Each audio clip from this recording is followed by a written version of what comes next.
السلام علیکم۔ یہ جو پودا دیکھ رہے ہیں یہ ایک اینٹی بیکٹیریل، اینٹی سیپٹک اور اینٹی وائرل جو ہے تمام طرح کے مائکروبل اٹیک سے بچنے کے لیے یہ ایک بہترین چیز ہے، خاص طور پر جو ہے صفراوی امراض کے تدارک کے لیے بہترین ثابت ہوتا ہے۔ یہ ایک ٹاکسک پودا مانا جاتا ہے، جبکہ اس کے زیادہ استعمال سے زہریلی اثرات جسم میں پیدا ہوتی ہیں، لیکن مریض کی ڈیتھ نہیں ہوتی، یہ جان لیوا نہیں ہے۔ ہاں البتہ اس کے منفی اثرات کو کوئی بھی ایسی چیز جس طرح کھٹی ترش چیز لیموں کا یا اچار کا استعمال کر کے اس کے منفی اثرات سے بچا جا سکتا ہے۔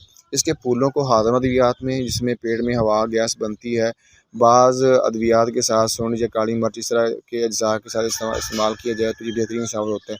اس کے علاوہ جگر کے امراض کے لیے اس کے پتوں کو، خاص طور پر اس کے جو زرد پتے ہوتے ہیں وہ بہت زیادہ استعمال کیے جاتے ہیں خاص قسم کے جگر کے امراض کے لیے۔ اس کے علاوہ اس کی جڑیں ہوتی ہیں وہ بڑی مفید ثابت ہوتی ہیں خاص قسم کے امراض کو دور کرنے کے لیے، یا ہاضم ادویات میں جو ہے اس کا استعمال کیا جاتا ہے۔